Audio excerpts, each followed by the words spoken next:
Hi guys, welcome back to my channel. Long time no see. I'm going to give you guys 20 specifically ADHD things that I struggled with when I was, well, I still struggle with. If you're wondering whether you have ADHD and you watch this video and you relate to most of these, or if you relate to all of them, then you know you probably have ADHD. So just kind of make a tally of how many things you relate to, and if you feel really strong, you're like yes, because that was me when I was undiagnosed. I found people talking about it and I was like, this is me. This there is no question. Like, there's no question, this is me. I'm not a doctor, therapist, or professional. I'm just someone with ADHD. I have combined type ADHD. Let's get into the video.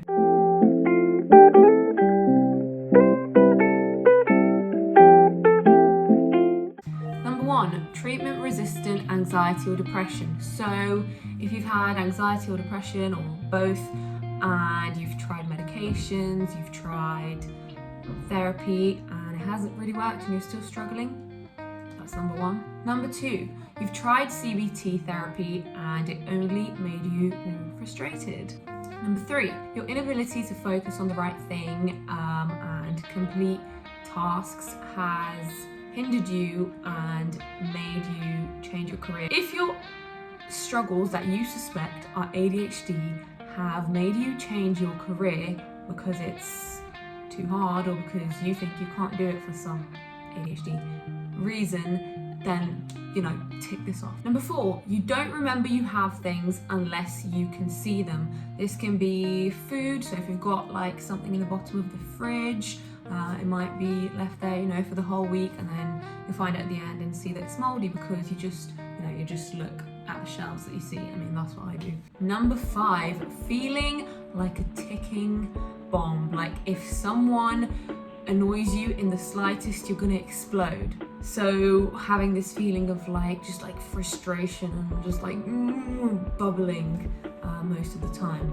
that's a sign. Number six, mood fluctuates a lot and can change very easily. So, you know, you could be literally depressed and then you get a little bit of good news that literally takes you out of, you know, a deep, dark depression, and now you're pinging off the walls and now you can go get a tattoo or buy a ticket to Vegas. Number seven, you don't have many friends because it's hard to keep up with everyone. It's hard to keep up with life, let alone have, you know, multiple like text conversations and plans and all of that. Number eight, you have anxiety in social situations where there are loads of people or loads of things around. This happens because there's too much stimuli, is that the word? There's too many things grabbing your attention. I struggle to focus when I'm in a group of people. If we're like somewhere and there's a window open, there's bright lights and,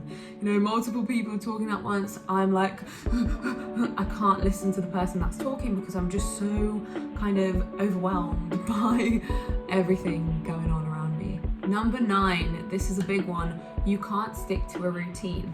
So you might have tried to like make yourself a routine, a plan, organize yourself, and you can stick to it for a few days. You can, you know, do it really well for a few days, maybe even a week, I don't know. But for someone with ADHD, it is really hard to stick to a routine.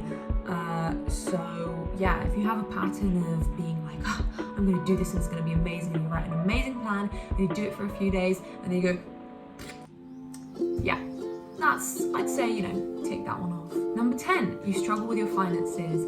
You know, you've tried to budget, but it just seems like whatever you do, you just end up running your money into the ground and ending up with nothing each month. If you have a hard time holding on to your money, or, you know, overspending, or just not thinking when you spend money, tick this off.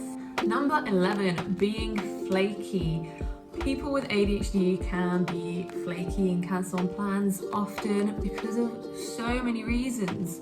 Number one, we're people pleasers, so you might just, you know, say yes to something in the moment without even thinking, just because we want to make the person happy. We're disorganized, we're forgetful, so we may not realize that we already have something on that date, or you know, it might get to that day and our life is a complete mess and we're completely overwhelmed and we can't go out and do anything that day. So that's definitely a sign. Number 11, you find it hard to sleep next to people, or other people have told you that you're hard to sleep next to, especially for those of us who also experience the hyperactive side of ADHD. It can be because, you know, we just need to move.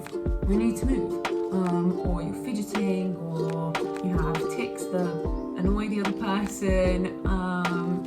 Yeah. Number 12, you feel things very strongly. I feel like I'm a very empathetic person. I just feel like I feel a lot. I feel emotions really strongly. When I listen to music, sometimes I feel high.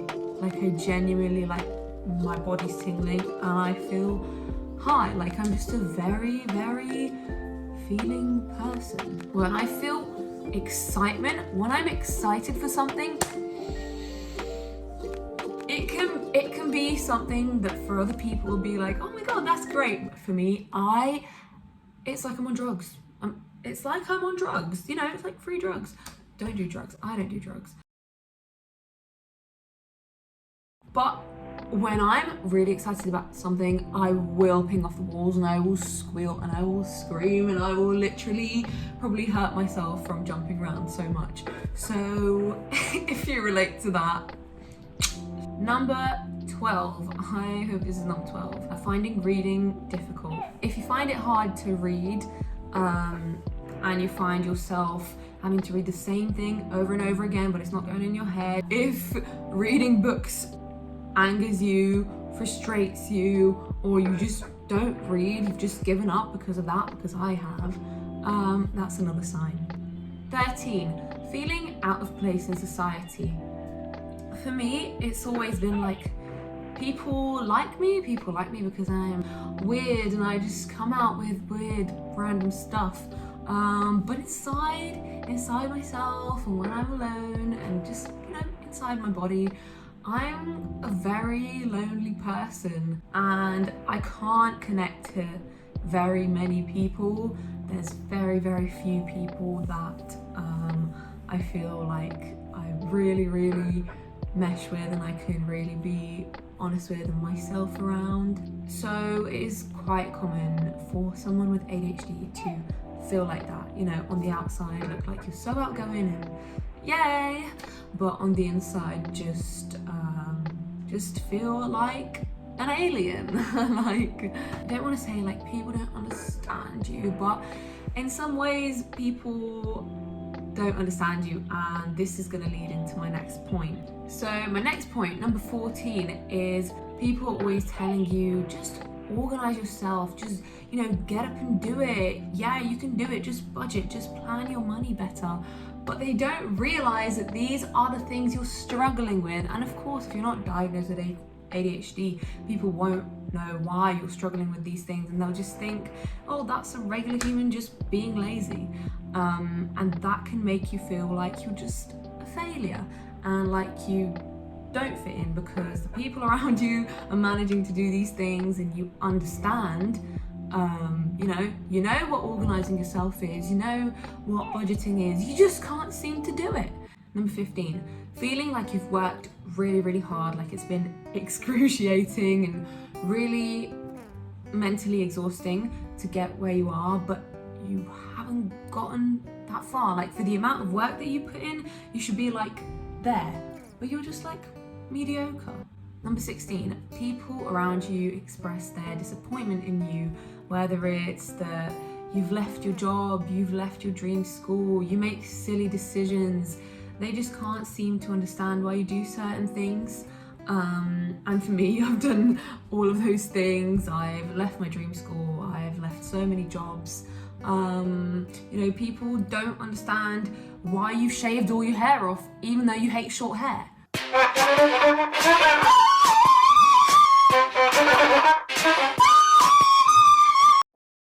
Number 17, you're a perfectionist. And there are two kinds of perfectionists. The first kind is a perfectionist that knows they're one, and the second one is a person who thinks, but I'm not perfect at anything, so I'm not a perfectionist. In which case, you are. We try so hard to achieve that amazing result, that perfection, but very often we can't achieve quite what we want because we set our standards so high. The feeling of disappointment that I have in myself is like way worse than it should be. It just affects me way too much. Number whatever, I've lost track. People call you lazy or say that you're not trying hard enough. Yeah, I have nothing else to say for that one, because if you're someone with ADHD, you know that you're trying so hard, but because of all these things, you're fucking struggling. But on the outside, it just looks like, oh, they're lazy, when in fact, no. Executive dysfunction. It's a major part of ADHD, kind of like the main part of it. Number whatever, finding it hard to do things around the house, so finding it hard to do laundry, keep your house clean, the typical things, I mean, keep organized. All of that can be a sign of ADHD. Number whatever, you were that kid with so much potential that has just ended up being mediocre or really, really struggling, and you don't know why, because even you know you have that potential. You know you're creative, you know you have a great mind, but your mind also makes it hard for you to do shit.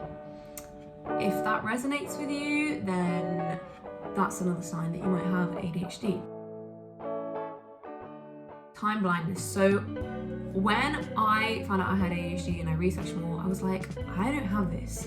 I'm really good at like closing my eyes and being able to tell when a minute's gone by. Bullshit.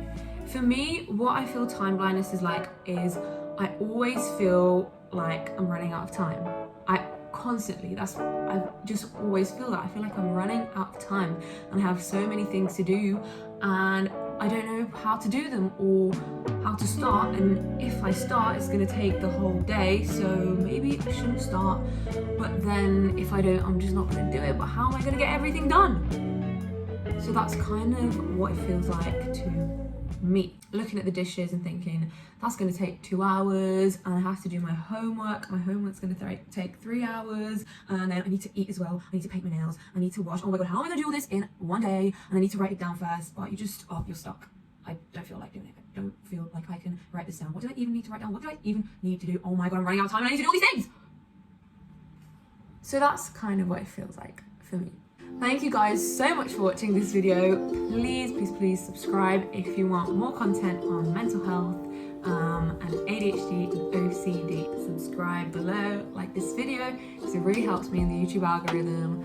And have a good day and see you next time. Bye bye now.